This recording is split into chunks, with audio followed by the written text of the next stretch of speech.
Hello, welcome to the Go2Him podcast. We're trying to promote men talking about their problems and mental health. In this episode, we are talking to Martin Berry from Mix Barbers, a stalwart business from Hertford Town. We discuss the role that barbers play in helping their customers with their problems by creating a safe, comfortable space to talk. We talk about what it takes to just listen and be there. Please don't forget to like and subscribe at your podcast place, as well as subscribe to updates from us on www.go2him.co.uk. Enjoy. Today we're with Martin Berry of Mix Barbers, a Hertford... It's Hertfordshire now. Hertfordshire-based barbers, and we're here to talk about Martin's experiences as a barber, helping people with... They're coming into his shop and chatting to him about their problems. And Martin is my hairdresser, and so we've had barber. Yeah, mine is my barber. Oh God! Well, I go in for my shampoo and sets and my blue rinses. So and perm. Yeah, we discussed about. Because when I was speaking to you about the podcast, and even before then, I mean, I've been coming to you for years and years. Yeah, and years. yeah, definitely. And even before, decades now. It is decades. Literally decades. And even before, when you were an apprentice, 27 years ago. That is. Yeah, now. I was coming in. My dad used to bring me into Mix, and Mick used to do my hair. He was the quickest barber I've ever known in my life, and he was so accurate and so good. Yeah. Absolute artisan. He was an old... Well, the word barber in Latin is tonsorial artist. so you think that... Tonsorial artist. Yeah, it sounds like throat surgery. That's what it means. He was fantastic. He was absolutely fantastic, and he's still around, isn't he? Yes, he is. He celebrated his 80th birthday on March the 14th. Oh, wow. I knew he was a similar age to my dad, because, as I say, when he was in the arcade in Hertford, my dad used to take him to see it. Dad got knocked down in 1981. So, bloody hell. And the reason I remember it because the year I was born. Oh, that was it. Yeah, goodness me. Mix is a fantastic business. It's a proper Hertfordshire. Yeah, it's like a we're actually the institution. We've become the oldest, not only barbershop, the oldest shop in Hertford Town. Really? Which is something. It's a real great achievement. And, yeah, my goodness. And there's thousands. I mean, the shop alone's got a 6,000 customer base. Bloody hell! Which is huge. Yeah, it's huge, and it's all. Is male dominant. Yeah. And what's the population of Hertford? It's about 26,000. 26,000. So about 6,000 people coming into the shop. It's big. It's huge. Crikey. It's mental, isn't it? Yeah, it's massive. It's really good. Yeah. Really, really good. To be honest, I've never had to go anywhere else. Well, like you said, it's a generational thing. We don't tend to see people now just for the first time as such. Because we do people in there as their great grandfather, the grandfather, dad, son, and Fred, my son Fred, he comes to see you. Oh, he doesn't like me anymore. He goes to my son now. He goes to James, doesn't he? That's funny. I've been binned off. The third generation. Yeah, barbers in your family. Wow. Mick's not actually my dad. However, he's like my dad. He taught me more than anything. Yeah. I grew up on a pretty rough council estate, and it was more Mike was right rather than use your head back when I was growing up, and but he definitely steered me well away from that, and not only taught me the industry, he taught me how to live properly. Yeah, it's a decent geezer. Massively. Even to this very day now, it's weird with him because I haven't actually worked for him specifically for 13 years now, I think it is. And every time he comes in, I'm still my boss. I don't swear in front of him. I'll smoke. I'm a 40-year-old man. I'll smoke, and not in front of him, I won't. No, that's proper respect, isn't it? He's always just ever so slightly scared of Mick. Oh, he's a very. He's a fearful guy, but at the same time, he's a very honourable and truthful guy. Oh, proper old school. He was harsh but fair. Yeah. We was discussing, when I was speaking to you about doing this podcast and just wanting to sort of make a difference, and, I was telling you all about me and Nick and our relationship and how we got to be mates and how we realised that we've been through some stuff, and if we can somehow make a difference to other people and get people talking, it's mainly about getting men talking, really. Yeah, it's still a massive stigma, men talking. It's definitely an age group, I'm finding, if I'm honest. If you're pretty much 35 plus... They talk a lot less about emotion than 35 and under. That's interesting. because I think 35 plus, this is my theory on it, I don't know how truthful or accurate this is, but you've grown up in a stage where you haven't got the smartphones, the social media. So like every thought you had when you were younger, you just kept it in your head. Yeah. Whereas the younger generation now, the first bit of emotion they're getting, they're having a little Facebook kick-off, or they're getting it out there. They can hide behind something, can't they? Yeah, I mean, some of it's good and some of it's terrible. It's a channel. But it's a channel. It's like their kind of release pattern. Whereas I do find like that 35 plus age group, they don't do it. They don't hit their phones first. And do you find that the regular customers that are over the age of 35, the more that you get to know them, do they eventually start opening up? Oh, massively. 110% there is, and I'd say it's not even, I'd say as little as 3 haircuts, so like 3 months. Yeah. Because the thing is with us, is I often, it's actually Mick that used to say this to me, to be fair. A barber's chair is literally a confession booth in a church. Yeah. Because as soon as that bloke sits down, they forget about the queue behind, it's just you and him. And the reality is that I'm actually closer to him at that point. I'm holding blades to their faces. He instantly has to have trust in me, and which pulls his barrier down to talk, because he has to give me that trust. Yeah. Because I'm literally coming at him with sharp objects in the head. If I have a mental outburst, he's in trouble. It's like, for example, when we have children in for the first time. Yeah. And it's the biggest reason I believe they kick off and scream as much, is because I always tell all new people with newborns, bring them in with you instantly. So when the time, but they don't. They always wait till they're 18 months, 2 years for their first haircut, which is way too late. But it's the same breath. They've got a complete stranger they don't know, no trust process, coming at them with an object their mummy and daddy is at home, telling them to stay away from. Yeah. It's a vulnerable place, isn't it? A barber's chair, just thinking about it now. Of course, it is a vulnerable place. Absolutely. You're kind of wrapped up, you can't get your arms out. There's no escape. You're locked in. Yeah.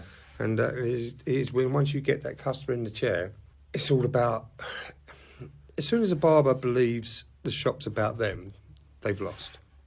Because at the end of the day, the only people that's important is the customer, because without that customer coming through the door, there's no money to be made anyhow. However, once that customer is in that chair and you have that bond and trust, they will tell you everything.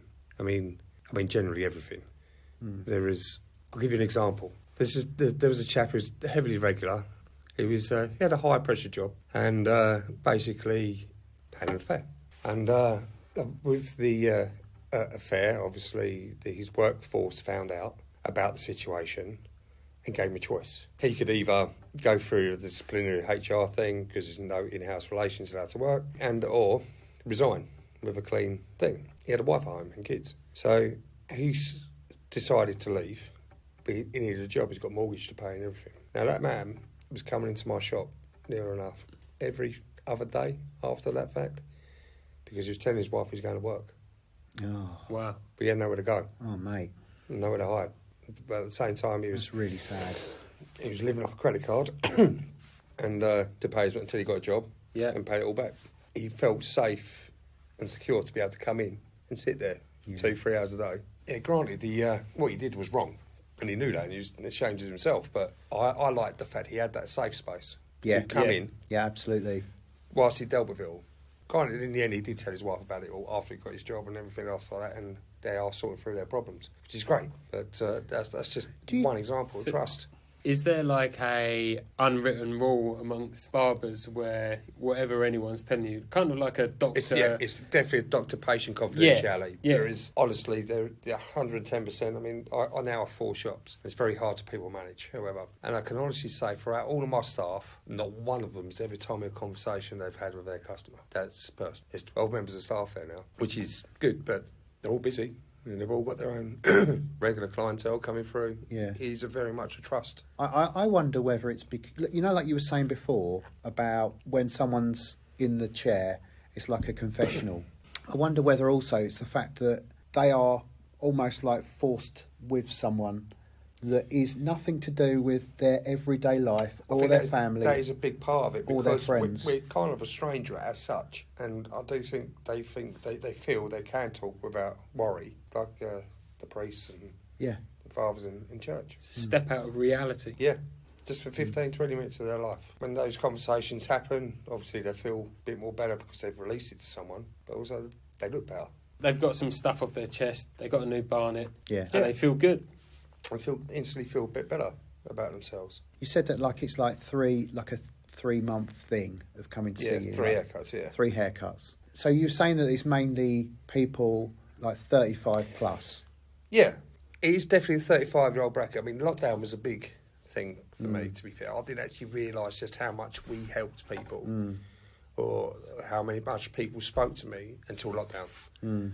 Because I had so many people messaging me through social media, some that had my personal number, even emailing me just for a chat. People were even offering to pay me the price of a haircut, not wanting the haircut, but they wanted to chat because I'm the only person they slag off their wife to. I mean, that was a lot with pensioners, believe it or not. Oh, really? A lot of pensioners, once they actually got to live with their wives for the first time, doing their own thing, they really struggled. It was a big thing, and it affected a lot of people in so many different ways. So have you ever come across a situation where someone's come in and you haven't known what to say to, like it's been something that you felt a little bit like Out of depth? Yeah, like out of your depth, like you really want to help, but it's very difficult. Basically, opinions are like arseholes. Everyone's got one. The majority of the time they're going to be full of crap. Right? Yeah. But they're still an opinion and still a discussion. The only time I've ever struggled with people coming in is that they're dying, but no one knows. Their family don't know. Yeah. They've told us. Yeah. That's hurt a few times because not so much for them. Because I want to tell their kids. Because their kids will be having a haircut in 3 hours' time when they come in, and I know. Yeah. And I've got to keep quiet. That's happened a few times, more than I actually want. But That must be hard. But it's their choice. Some people just don't want to be treated any different in their final days. Yeah. No. And it's in one respect, it's a privilege that they know because we could all just die tomorrow. Yeah, absolutely. So at least they have that choice. Yeah. I don't know whether it's right or wrong. I don't know because we're not in it. No. We're never going to have that until it happens to us. It's up to your client, right? Exactly. So, it's if they feel safe in telling you that's their outlet. Yeah. If you're the only person they've told, then there's a reason they're sitting in your barber chair, right? 100%. Not only for a haircut, they need to 100%. get something off their chest. Now that's quite a lot mentally for you to take on, Martin.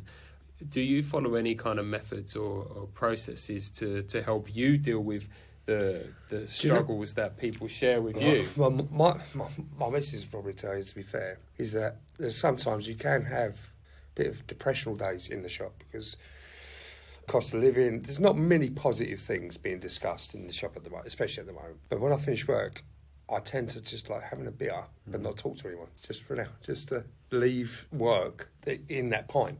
Do you know what I mean? Yeah. Again, Mick taught me this, is that when you're a barber, you actually kind of put on a show. You're literally their customer's actor for giving them the perfect service.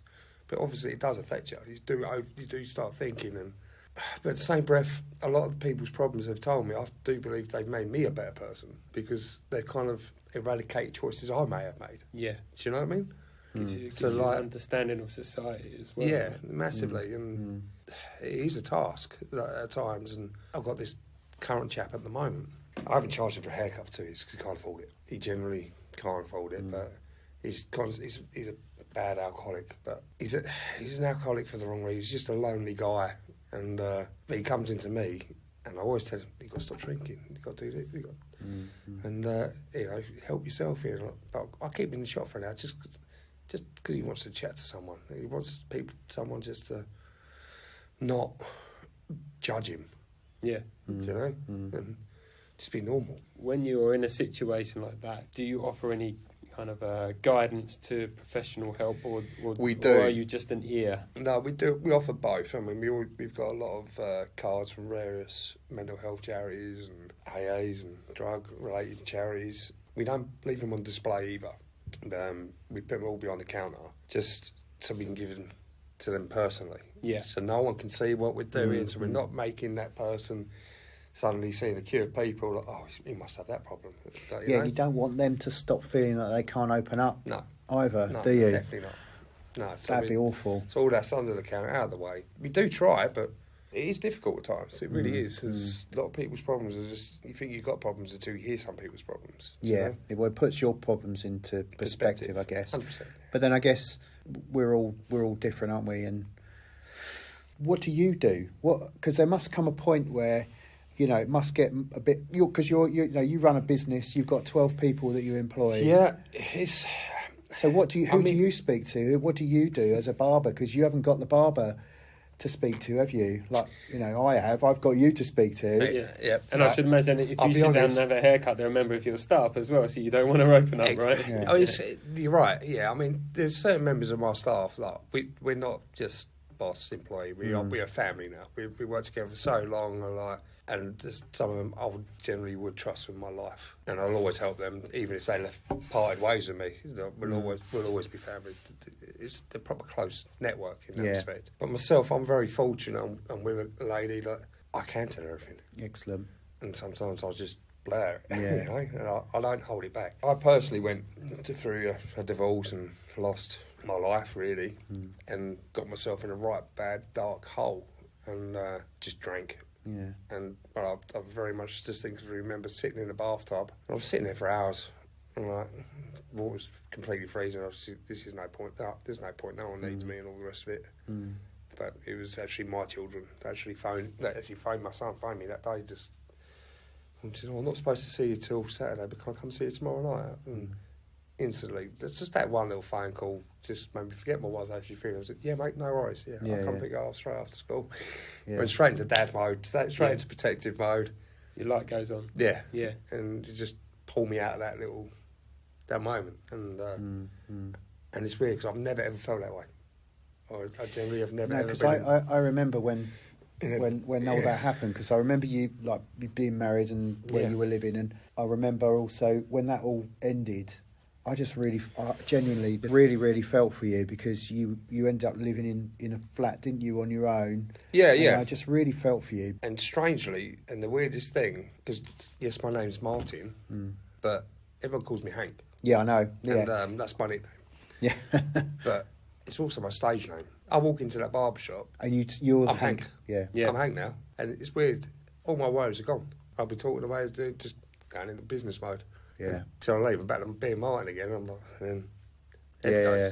That's arguably your protection barrier, right? From 100%. what you're about to hear throughout the day. Yeah, 100. That is it. It's like my alter ego. That's just. Yeah. I leave Hank at work.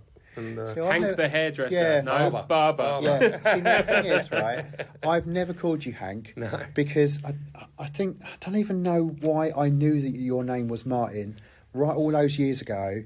And then it got to the point where if I'd have started calling you Hank, it had been weird.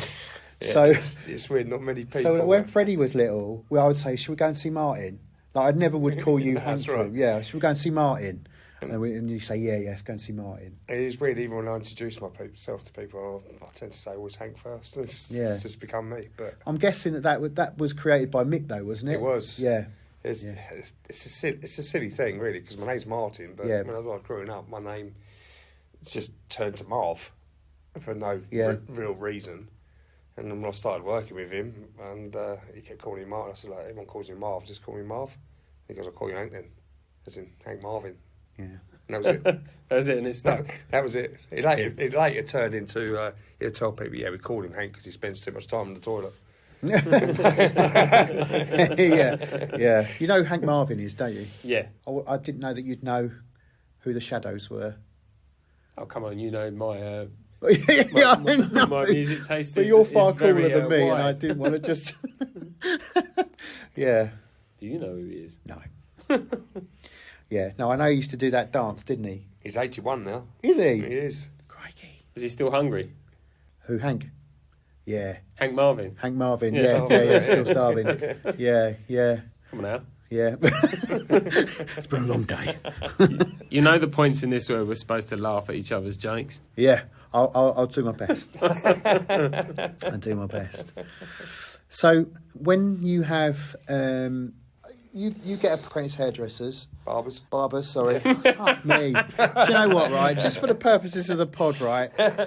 We'll just leave that in. I'm not editing out any time hairdressers said. I think it Jesus. should be a £5 donation. Absolutely to ridiculous. some mental health charity. I Every time can't you get say that. it, Alan. No, it's so ridiculous. I can't get that right. Anyway, so you have people come in as apprentice barbers. Yes. So when you see what they're studying in their college courses, I assume they do like a college thing. They don't just do they. Have you ever had anyone in who's solely trained under you, or have they? Most of my staff are. Oh, really? To be fair, because colleges ain't worth a wank. Oh, really? It's that bad. It's I didn't health and realise. safety course now. They don't actually teach you to cut hair. Oh. They teach you how to be a hairdresser, but not a barber. Wow, I didn't know that. We still send them through the colleges because they do need their qualification and get their health and safety bits ticked off. But if you purely done a college course, you won't be a barber. Oh, right.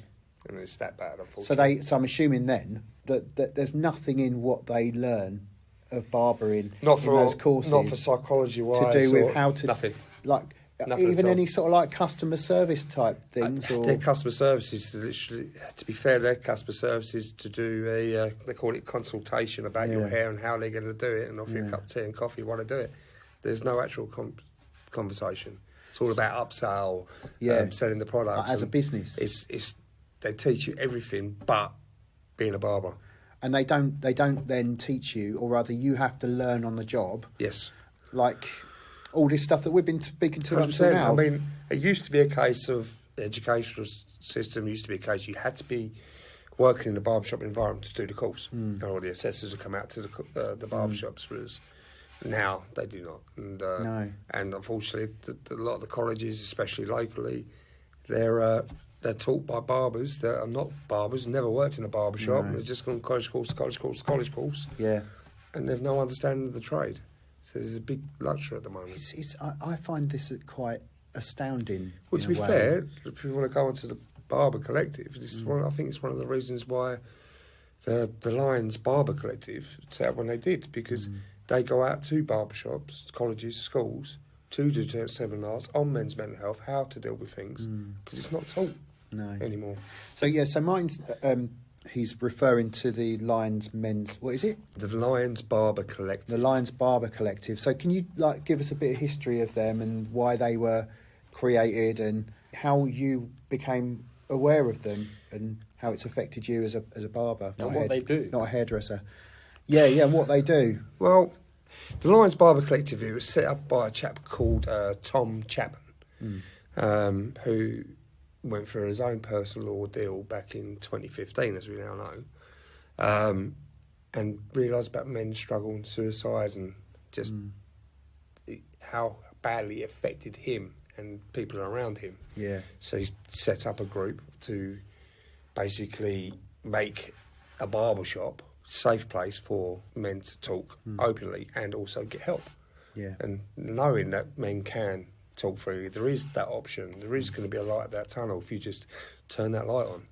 You know, it's not always going to be a dark place. And they've done very, very well. They've got a big talk on Talk TED, I think it's called. Yeah. Oh, right, yeah. Is it TED Talks? TED Talks, yeah. Massive. Have a look. Wow.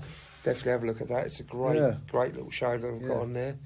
But I was saying earlier, they're literally doing the racing thing. This was the what kind of racing was this? It's the British GP Championship. Oh, right, yeah. GT Championship. Yeah. Which is watched by 85% of all viewers are men, and they've got their own car racing in it. Yeah, with their own livery, the logos, the delivery of the system, and all proceeds are going to men's mental health. Yeah, all of fantastic. It. It's really it's fantastic, really good. Isn't it? And like I say, they go around to colleges, to barbershops to try and educate people, which unfortunately our actual government educational system is not doing. No. And what sort of methods do they follow to educate? I think it's more a case of just explaining their own personal experiences, what it takes to be a barber, what problems you're going to have and going to listen to, and what your job as a barber should be, or how you can guide someone. It's not just in the barbershop, but how people should be treating other people in general way of life anyway. But this is, like I say, the barbershop's a safe zone. So the more people that can actually understand that because we are having a sticky moment in our industry with youth, because all they're interested about is their own self-worth, not the customer. Yeah. It's more about their Instagram profile. Oh, right. That's a big issue now. Yeah. It's a massive issue. They've taken an hour to do. You book you in for an hour, but they really want a photo shoot afterwards for their Instagram page to make them look at me. That's not a barbershop to me. No, it's isn't. really not. No. Hence why I'm growing my company to keep setting up barbershops, safe spaces. Well, joking apart, that is more your hairdressers. I agree, yeah. That is It's all. not barbering, it's more I hairdressing, generally isn't it? agree. They are men's hairdressers. Yeah. They're not barbers. No. And unfortunately, they do get offended when I say to them, mate, you're not a barber. You're a hairdresser. You're a men's hairdresser. Yeah. It's like, no, blokes generally want to come in, have a good chat for 20 minutes, great haircut, Yeah. and do the off. It almost feels like a campaign thing that needs to be sorted out. There's a group of us, there's loads of us. You've got the British Master Barber as well, but this is the industry thing, but we're all trying to get it all licensed. Yeah. To make sure, because like, to become a barber in 6 weeks now, you can actually become fully qualified in 6 weeks. What? Yeah, you can't do nothing. It's pathetic. It's like a proper. It's like I don't know if I was saying to you or Jay. My or apprenticeship was 5 years. It feels like it is like a proper trade. It's like 100%, and you can do really well, but unfortunately, you've got so many of these. I was going to mention them, but I won't. But academies and schools setting up. They're devaluing the trade, but devaluing the barber and devaluing the service. And ultimately, the service part of it is the biggest part. Is the thing which should create a safe space for men to go. 100%. Whenever I come to your place, it's such a nice atmosphere. It just sort of feels just like a. Well, I hesitate to say this because this is probably it's like too a much. pub It feels without like alcohol. sort of like a home from home type thing. That's how You it just should go be. in, just chill out, say hello as you go in. Yeah. And just chill out, and then whoever I get to do my hair, Yep. you just sit there and chat for 15, 20 minutes, and it's lovely. I wonder whether this is sort of like a schooling type thing. I don't know whether it was one of the other pods we were saying, one of the other episodes. I can't remember which one it was, but we were saying about how this kind of thing should be taught in schools. I can't remember what one it was. I'm convinced we've spoken about this before. But with the whole sort of with your mental health and being able to express yourself and things like that, I'm convinced we've referenced it. But this is why this is a bit of a thing. I think, to an extent, because if you've got like kids like I don't know, sort of in their late teens, early 20s, wanting to be a barber, It's a big worry now. Like I do think for the younger generation, to be fair, it's because. They don't look for their own self-worth anymore or self-appreciation. They literally just look to see how many likes they can get for a post on an Instagram post to see if they've made the right decision. It could be the complete wrong one. But if they've got more followers, they've done well. It's digital love, isn't it? It is. It's digital love. They don't know how to be loved by another, perhaps. No, they don't. And they're creating their own wrong attitudes as well now. That there's a lot of self-entitlement now, like massively with the younger generation, because they see these YouTubers and these influencers and look what I've got this. They don't see that 30-second video that they've just got 1 million likes for has probably taken them 6, 7, 8 hours, 10 hours, whatever, and a load of editing to get it to the perfect view. Goodness, yeah, absolutely. They don't see all that work, effort and time they've done, or all the endorsements and money they've been thrown at to get their advertisers. All they are glorified advertisers. It's not influencers, they're advertisers. That's the big thing. Yeah, we get requests all the time at work. There'll be an influencer that's going to a country. So I work for a car rental company. Yeah. And there'll be an influencer going to a country, and they're sending an email saying, "Hey, I'm coming to this country. How would you like to give me a vehicle, and I'll document how great your brand is and share that to all my followers." It costs a free rental, which is cheap advertising. It does have its uses, because to someone that has got, we're a global brand, and someone that has got 500,000 followers, if they are saying, "Hey, look, we're picking up this car from this vehicle rental company. It's been a great service. I highly recommend it." Yeah, get that. It gets out to a good reach. Yeah, and it's just cost it's the cost of a rental, which it can be Yeah. a really good stream. Well, but I agree with you. I mean, my mean- kids watch these YouTubers quite often, and whenever I throw a kind of dig about them, they normally come back with something quite interesting that I never knew. What was there? There's a guy, Mr. Beast. Oh yeah. See now, Mr. Beast. And what I know what he's about Mr. done. Beast. He's currently paying to have the sea completely cleared of all the plastic. Yeah, that's what Yeah, he's trying he's a to do. billionaire. Yeah. He's a billionaire, and he's done all sorts of really lovely charitable He has things. done a lot of good. Yeah, fixed people's eyesight, paid for people to have like eye surgery. But I don't know what his background is. I don't think he started as an influencer, though, did he? I don't know what he was before he was a YouTuber. No. I don't know, but He may have been, I don't know. I don't even know what he did on his. This is generational. So I put YouTuber and influencer in the same bracket. So that's Yeah, probably quite I ignorant guess. of me. Yeah, I don't I know. believe that is, to be fair. Yeah, It's- I don't even know what he used to do in his videos, or if he still does all that. I don't know. I don't got a clue. I had a young lad come for an interview 2-3 months ago, and he basically, when he came to the interview, he had very little experience. And I said, I'll make him a junior barber, and he said, no, I want to be a barber on full pay because you need me. I was like, why do I need you? Well, I've got over 100. I've got 15,000 or a lot of followers, 150,000, whatever, on his Instagram page. How many of them need a haircut? And I said to him, Yeah. my response is, honestly, if you had 150,000 customers, you wouldn't need me. But here you are asking for a job. Exactly. Well, He said, if he's we're different. if he's monetising on those amounts, that's enough. It may be doing well, but Yeah. in my game, it really doesn't matter how many followers you got because we're all localised. Well, yeah, and also like you were saying before, it's like it's all about the values. It's all about your values 100%, yeah. and why you're doing it. And actually, I think, I just think it's such a gigantic shame that people don't see this about barbers. I do think a lot of people do see it, but I don't think the younger generation do yet. But a lot of the younger generation hasn't really encountered real problems yet. No. So maybe things will change as they get older. Yeah, I don't know. I mean, despite the look of me, I love going to my barber. Yeah. My barber is it. I mean, I'll sit there for an hour, maybe longer, because there's generally a waiting time, and it's fun. Yeah. I know what I'm walking into. You know, I have to be prepared for banter. I go to see Dave Perrin. Yeah. Right, so I've been going to see him for a long time, and I know that you probably know him well. I've been going there for what I know I walk into every time. I know I'm going to get a beer, I know I'm going to have the piss ripped out of me, and I know I can rip the piss out of someone back. And that's why I that's enjoy all barber going. shops. Yeah, That's exactly that's what I love. I know where I'm at. There's definitely like a fine line between banter and insults, but it's we have all of it, don't we? Like in our shop, we have all the banter, the beer, the TV. It's a safe environment for a barber. Yeah, it's a safe space, isn't it? That's exactly it. You start the conversations off. Yeah.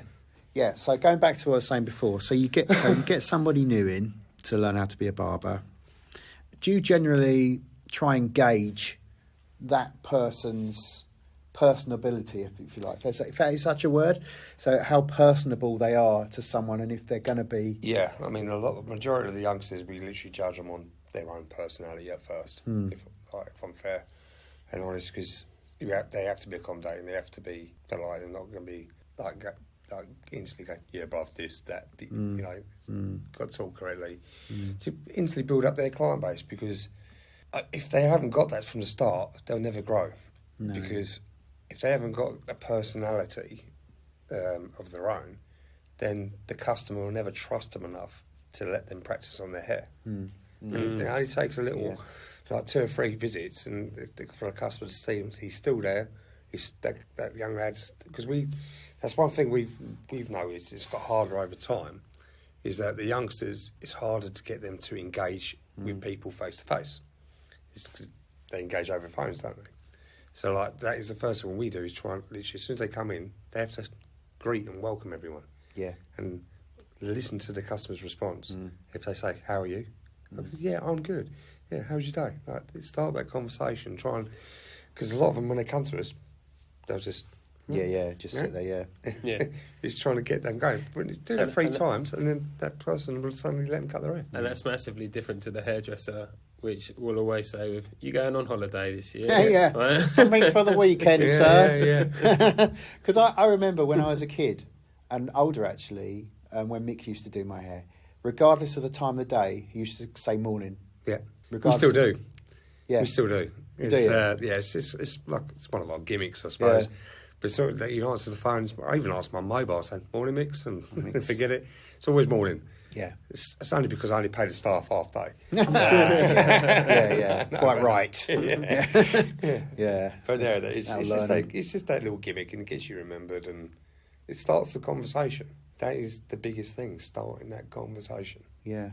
And whether they're actually having a perfect day or not a perfect day. Yeah.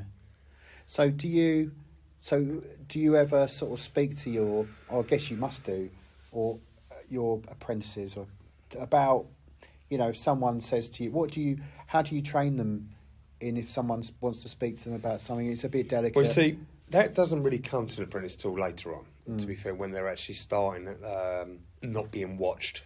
Oh, right, Not yeah. being tutored so much. When they started, so probably after about a year, they're actually doing things themselves a bit more fluently and then start to engage with the customers. That's when the in-depth conversations start happening. By which time, I'll be honest, they've watched so much about how we all work. Yeah. It's already embedded in their heads how to behave. So, like, we don't really have to have many conversations, to be fair. We have to have a few say, rein it in, or like, yeah, you can't say that. And like, just because you believe that doesn't mean the world believes that. Everyone's got different views. Yeah. And let's face it, you do put some proper hours in that shop. Yeah, we do work It's a lot. like, you guys do. Well, we're busy. It's like, I mean, we're not only the oldest shop in town, we're the busiest shop in town. It's by a big margin. Yeah. And it's hard to fit it all in now. Everyone's lives different. Everyone's timescales are different. Some like early morning, some like late night.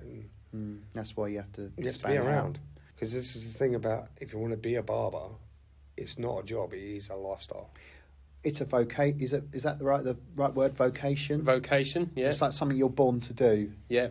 As opposed to something you can like fully learn from scratch. Like with midwives and people. I'm not saying that you help someone give birth in the shop. Let's not rule it out. I mean, you've got plenty of pairs of scissors in it. I've never had anyone give birth in there. I have had people die. Oh really? In the chair? No. I've had 2 people. We had one chap, to be fair. Again, he used to come in every week, every Friday morning. And he used to have to make him a cup of coffee at 7 o'clock in the morning. Oh. Make him a cup of coffee, and he'll bring his whiskey flask and tip his whiskey into his coffee. And then this one particular day, we thought he fell asleep. Just died. Bless him. Just died in the corner. Oh, And no. we had another chap, it's only a couple of years ago now, just feeling all a bit faint, and we had to give him mouth to mouth to get him going again in the middle of the shop. That's happened.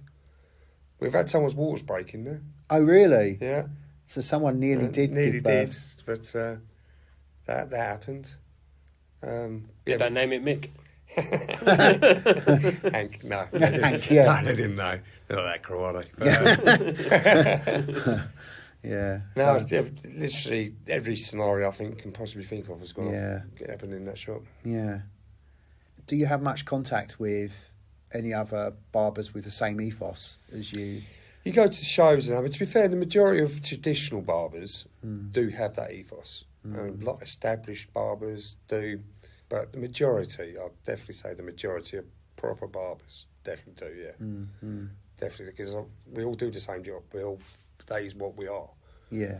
We are a counsellor one day, and a guidance therapist, or just their stylist, or whatever, whatever we need them to be. And it's just dawned on me that we've managed to speak for 46 minutes, and we really haven't kind of spoken about haircuts or anything at all. It's almost off subject when ultimately that's what people sit in your chair to have. They don't. To be fair, people tend to tell us about the first 20 seconds. Depending tells them, they tell us what they want, and the rest of it's about their lives. Yeah. That's or the banter or how shit top them are. That's a frequent discussion. Stop heat.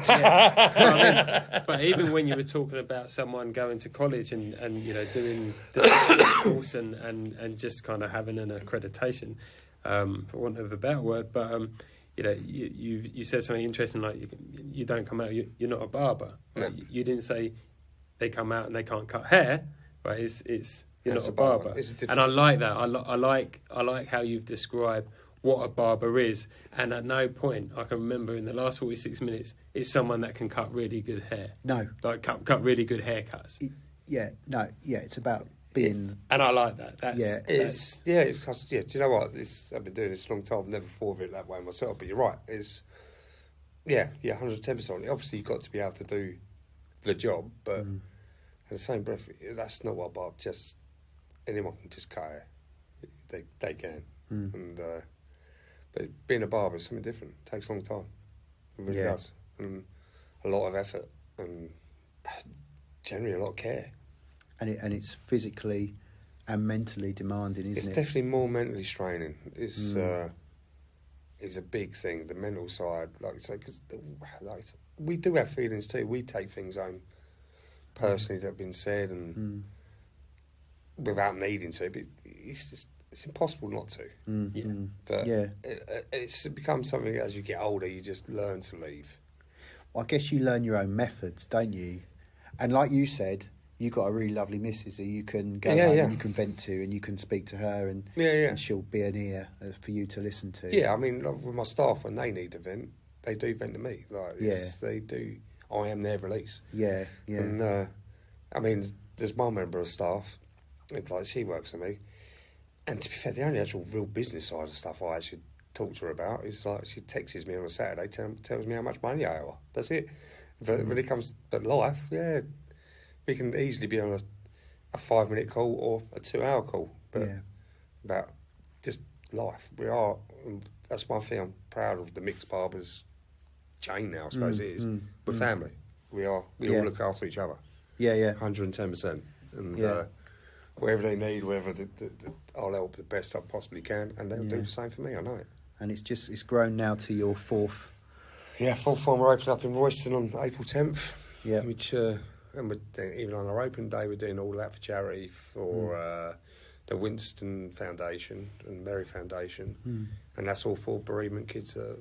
The kids have lost all their families through sicknesses and health. There's a girl called Rianne. She actually works in the White Hart pub, and she's walking from Edinburgh to Hartford. Oh, blimey. For this charity. So that's what we're doing it on the day. And then the rest of the month, it's all promotional work, like promoting you guys as well. Yeah, thank you. Like throughout for the whole of the month, and well, it'll be on the screens anyway. Yeah. But that's what we're going to do. Yeah. Yeah. Oh, it's lovely. Say we'll be on the screens. Tell us a bit more about the screens you have in your shops, Mike. Well, basically, again, something we do for all of our customers because they support us. We want to support them back. Because times are hard. It's always hard to get something. So we've got TV screens where we'll, if they want us to, we'll advertise their company completely free of charge, just so they may get some more customer work out of us or through us, or just so they better their lives still. Yeah, it's like we're not like the post offices and they're going to charge you a stupid monthly fee to have that screen while you're sitting in the queue to get your stamps. You're sitting there like. You've got the football on, you've got the advertising screens, like you say, you're in that safe phone having a beer, and you might just think, I need an electrician, there's one up there. Yeah. But you need this, there's one up there. Yeah. And just, it's there. It starts that conversation. Yeah. And that's again, fantastic. Yeah. It does start that conversation again. Yeah. And especially now it's such a digital platform, no one's got business cards anymore. No, I bet they don't actually. Happen. The one thing that you do in your barbers that is that you don't set fire to people's ears. Yeah, and I very much appreciate that. Yeah, because there was literally one instance, and I don't even remember what the circumstances were, where I had to get my hair cut quickly for some reason, and I couldn't come to you for I don't know what it was. This is pre-COVID, and I ended up having to go somewhere, and the guy didn't even tell me he was going to do it. He just said, he mumbled something. Fred was having his hair cut at the same time. Obviously, he didn't set fire to his ears because I don't know how old he was. But yeah, didn't even tell me. And set fire. Honestly, I found that quite traumatic. Have you ever had that done? Oh yeah. But I mean, that's no, look, I know they're everywhere, Turkish barbers. Yeah. But if you go to you find one in North London, right? They've got their own way of doing things, right? And they're highly skilled at it. Problem is, there's so many that aren't now that I wouldn't want them. Majority of the Turkish barbershops you say are not Turkish barbershops. The genuine Turkish barbershops, very good. Yeah. The other ones, not so much. That's a proper service as well, isn't it? The proper Turkish barbers. If they serve you the coffee, you walk in and they serve you that Turkish coffee. That's a proper one. That's I the would one. say, yeah. I bet it's lovely. Well, you're not going to sleep for a week if you have one. Well, no. You're off your nut. Yeah. Oh, really? Oh, yeah. Oh, Yeah, because I do a lot of these barbering conferences and that, and you see, try the samples of these coffees, and I love coffee. Yeah. I've never had my eyeball shake. and it's only, you get such a small amount as well. You're right, so bloody hell. Yeah, I literally had the next 6 pints at lunchtime to come level myself Was back it down. so? Does it come in like one of those sort of like espresso cups, or is it just like is it like in a little shot glass? Yeah, they're like I think traditionally they don't have the handle on, do No, they? They're like a little. It's like a little porcelain cup. Yeah. But would you have to down it, You could do. I mean, or is it really hot? It's supposed to be hot, yeah. Oh, okay, yeah. You'd damage yourself, wouldn't you, if you downed it? Yeah. It's just pure caffeine. Yeah. Crikey. Yeah, it's sometimes And opium, probably. The consistency of mud as well, like a muddy puddles. Yeah. Ooh. Yeah. So it's probably been brewing for whatever these beans Years. are. Yeah, for bloody ages. Since the old Silk Road. Yeah. Yeah, crikey. Yeah, no, but what having my ears set on fire? That It's actually really dangerous for you as well. I don't I don't It's understand the reason point why of we it. never went into it. It's Is it literally just to get the hairs out? The hair's out. Yeah. It is, but if you've got a wax build-up in your ear canal, because the flame will keep burning until there's no more hair to burn. That's how flame's got to feed on something. Yeah. But if you've got a wax build-up in your ear, you can Google it yourselves. A lot of eardrums are burst by this method because the wax build-up's down in your ear canal. That flame's travelling, hits the air oxygen pocket behind that wax build-up. Yeah. Bang. Little explosion inside your Well, ear. I think I was lucky then because he only did It's the rare tops. to have. It's rare to be that to happen. Yeah, but he just did the tops of my ears, and it's sort of like he came out with this like this like stick with this cotton wool on it that he'd set alight. Yeah. And he didn't even tell me. It. Yeah, just flicking it off. Mate, that was a shit haircut as well. That was. Fuck me. That was awful. In actual fact, I remember coming back to. I remember coming back to your place, and whoever cut my hair said, "Who on earth cut your hair?" And I remember, my hair was only fixed after about 2 or 3 cuts. It's It was usually that what bad. happens. They cut the crown off and leave it longer towards the front. You know. And I like that about barbers as well. Right? You can you can sit in a barber chair, and if it's your regular barber, you've been somewhere else, go back to them. See, They'll know. They know. It's kind of weird because like all my guys have been taught my methods or ways, and don't get me wrong, there's some of them that haven't learned fully, but I can always, even when I work in the other shops, I always know when a customer that I've never met has been to somewhere else other than us. Yeah, Love that. that's fantastic, isn't it? But that only just goes to show like this sort of Skill. almost like this skill. Well, it's and a the trade. artisan, proper It's a trade. trade. Yeah, Right. A builder will know if he's built that wall or he hasn't. Like, Yeah. boom. Honestly, like I use a brand of scissors called Joel's that I've always have, and I've got 3 pairs of them in my shop in Hartford. Now I only use one of them, and they all look exactly the same. And I can pick blindly. I can pick up which ones I use. It's the others just Wow. like, that ain't Yeah. right, that ain't one. Yeah. And they're exactly, look at them exactly the same, but yeah. I know they're no, not. you know. Yeah. Yeah, and that's Plasters really say that about their trowels. don't they? Exactly. Yeah. Well, I come from a plastering family, so I know exactly. And it's like when you were saying before about when people go to college. And what did you say? They were in college like 6 weeks. Some college courses do 6 weeks. I mean, the local colleges, they do a year, Yeah. but it's not really a year. And you can do that whole year without actually doing a haircut. But if you compare that to other trades like plasterers or chippies, not, you can't really include electricians because that's like health and safety thing, you can kill people. But like with like chippies, plasterers, plumbers, like you wouldn't send them off after a year. Well, that's the thing is, you can actually do the plumbing, electrics and courses in 6 weeks now too. What? You can. Oh man, that's bleak. Yeah. You know can. bleak? They can't do nothing, but they've got the paperwork to say they can do so. What? Unfortunately, I do feel like the educational system is letting youngsters down because the educational system to me is just a ticking box. That's it. Just to get them off. Hard graft and discipline is all they need. That's it. Oh, Yeah. God, I just think like, you know, it's quite ironic because I haven't got any kind of DIY genes. Honestly, I think I'm, well, as part of me, it feels I'm adopted because I am unlike anybody in my family. Like all the males in my family have all got this like DIY. They're all like really good at DIY. And I'm genuinely hopeless. I don't enjoy it. I don't enjoy anything about it. It's because you need patience, mate. I ain't got any patience. Yeah. I mean, I'm good at picking colours, and I could sort of like furnish a room, but like it's all the graft. I can't.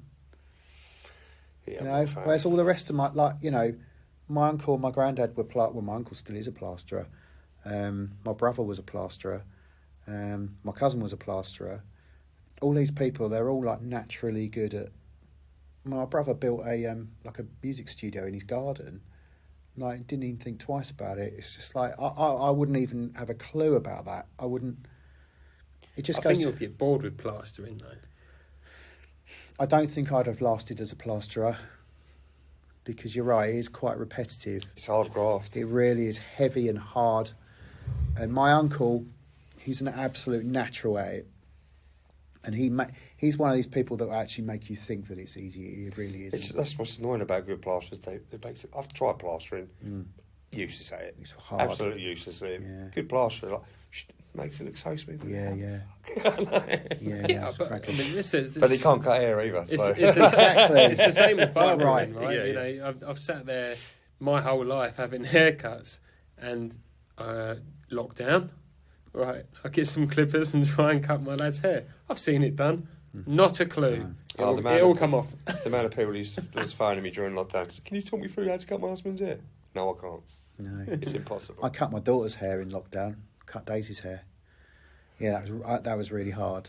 She actually asked me to do it as well, and there was part of me that had that sort of gung ho attitude of thinking, well, she's got long hair, so it's not like I'm having to sort of like, you know, blend anything in. So I'm literally just cutting across. No, how wrong was I? First time I cut my son's hair for right, I started on the fringe. Held his fringe down to his forehead. Yeah. Just cut along like that. At least you didn't put a bowl on his head. He looked like Well, just what's might his as well name? done. Is it Lloyd out of Lloyd, Dumb and yeah. Dumber? Oh yeah. Oh. Yeah. Yeah, no, it's hard. It's really hard.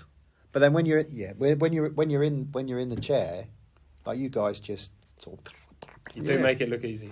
Well, I just want to say a massive thank you to you, Martin. Oh, you're very welcome. Hank, Martin. Yeah. Martin, Hank, Berry. Many Actually, he could have names. called you Chuck, couldn't he? Has anyone ever said that? Was it Chuck Berry? They've called me a lot, but not Chuck. Yeah. Honestly, thank you so much for coming. You're very welcome. I really, really appreciate you coming, and I realise this is sort of something a little bit out of the ordinary, and coming here as well. Although you know this place a bit. Yeah, I don't do. you? Yeah. Because we do. Like I said earlier, we do a lot with the university, trying to again make the students aware of men's illnesses and cancers and Yeah. like men's health in general, like, and mental health now. But we do a lot of here Yeah. Oh, to that's try and publicise that, and we do it for free. Yes. We're not like the other ones that a lot of these are trying to get involved here, but we do it all for nothing. That's fantastic. It's really, really good. And, you know, I'll still be coming to you. And he comes on his own now. Oh yeah, I see. I've been made redundant with Freddie. Yeah, though. yeah, he goes I've to got your boy, nothing in doesn't he? common with him no more. God. I'm the old guy in there. Joe, it now. was so funny because when he used to come to you, like I used to sit there. I always made him go first. Yeah.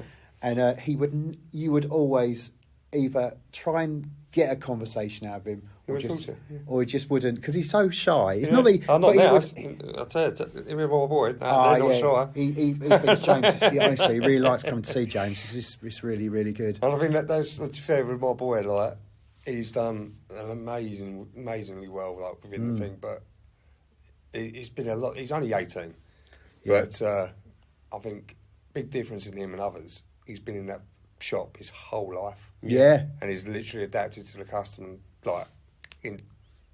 It deals with what I'm talking about. He's such an old barber in his head. Yeah. Yeah. But He's an absolute natural. You can It's just culture. yeah, massively, and he's struggling because he's got his own apprentice now. Mm. He's struggling trying to get that apprentice to his thought processes, and I have to keep relaying to him. I was like, "You've been doing it your whole life. Although you've only been cutting hair a couple of years, but you haven't. You've been here your whole life. He's out of college. I'm trying to teach him to teach. I think that's key. What you said though, culture. Culture. I think it is all about a cult. It is a culture. Yeah, yeah. I think that sums the whole difference between a hairdresser's and a barber's up. It is the culture. Yeah, yeah, massively, yeah. You know, Thank Barbering. Barbering. Not just haircuts. No, it's barbering. It's not hairdressing. It's barbering. It's barbering. I'll get that right from now on. Tonsorial artists. Tonsorial artists. I think that's that. Yeah, that should be the name of this podcast. No, not really. The name of this episode is what it yeah. means. No, thank you so much. I Very really welcome. do appreciate it, Thank and you. long may you carry on and you keep on keeping on. It's fantastic. All you're doing is fantastic. Thank you. Appreciate it. Cheers, Thank mate. Hi, once again, huge thanks to Martin of Mix Barbers. You can find Mix online at mixbarbers.co.uk and on the usual socials. You can find the Lions Barber Collective at thelionsbarbercollective.com. I'd really recommend looking at their website. It's an absolutely fantastic cause.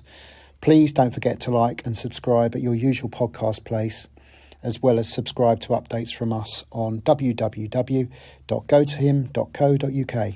See you on the next episode.